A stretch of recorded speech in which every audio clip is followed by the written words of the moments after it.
ખબરોમાં બન્યા રહેવા માટે બેલ આઇકોન દબાવો અને એબીપી અસ્મિતાને સબસ્ક્રાઇબ કરો.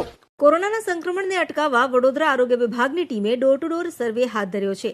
આરોગ્ય વિભાગની 823 ટીમ ઘરે ઘરે જઈ ડોર ટુ ડોર સર્વે કરી રહી છે.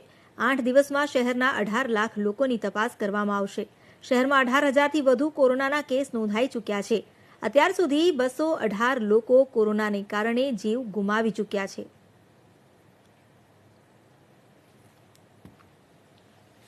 કોરોના વાયરસને લઈને વડોદરા તંત્ર દ્વારા 823 ટીમો બનાવવામાં આવી છે અને ઘરે ઘરે ચેકિંગ કરી રહ્યા છે. આપ જોઈ શકો છો અત્યારે જે ટીમ છે સયાજીગંજ પરશુરામ વિસ્તારમાં પહોંચી છે અને અહીંયા જે બહેન માર્કિંગ કરી રહ્યા છે સાથે પૂછપરછ થઈ રહી છે. જો કોઈને શરદી ખાંસી તાવ છે તો તાત્કાલિક તેમને જે રીતે અહીંયાથી જાણકારી આપી એના જે ટેસ્ટ માટે લઈ જવામાં આવે છે.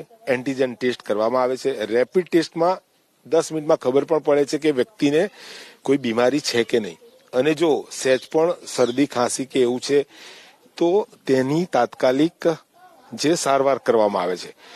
વડોદરાની વાત કરીએ તો વડોદરાની અંદર આ પ્રકારે અત્યાર સુધી 18,000 કોરોના પોઝિટિવ ટેસ્ટ આવી ચૂક્યા છે તો સાથે 218ના મોત પણ થઈ ચૂક્યા છે. આવા સંજોગોની અંદર કોર્પોરેશન તંત્રનું આ પગલું આપ જોઈ શકો છો કે અહીંયા જે રણજીતનગર સોસાયટી ખાતે જે ટીમ પહોંચી છે અને ટીમ સમગ્ર વિસ્તારની અંદર જાણકારી લઈ રહી છે. લોકો સુધી વાતચીત પણ કરી રહ્યા છે. નાના બાળકો હોય, વૃદ્ધ હોય કે કોઈ પણ તેનું આ પ્રકારે જોઈ શકો છો મેડમ જે રીતે લખી રહ્યા છે ઉંમર સહિતની તમામ માહિતી. 823 ટીમ બનાવી છે. બેન, તમે કયા વિસ્તારમાં આવ્યો છો, કયા પ્રકારનું ચેકિંગ, શું કહેશો? હું અહીંયા અત્યારે અકોટા અર્બન હેલ્થ સેન્ટરનો સ્ટાફ છું, તરલિકાબેન દેસાઈ, અને હું અત્યારે અહીંયા મારો વિસ્તાર છે, સ્લમ વિસ્તાર છે રણજીતનગર. ત્યાંમાં અમારે દરેક ઘરે ઘરે ફરીએ છીએ. ઘરે ઘરે બધાને પૂછીએ છીએ કે ઘરમાં કોઈને શરદી ખાંસી તાવ છે અને હા જો હોય તો અમે અમારા સેન્ટર પર એનું ટેસ્ટિંગ બી થાય છે. એના તૈયારીમાં અમે ટ્રીટમેન્ટ શરદી ખાંસીની દવા બી આપીએ છીએ. પછી એને હોમ ક્વોરન્ટાઇન કરીએ છીએ.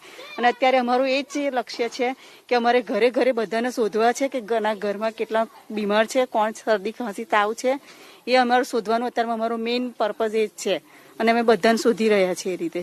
એક સવાલ, લોકોનો શું સહયોગ મળી રહ્યો છે?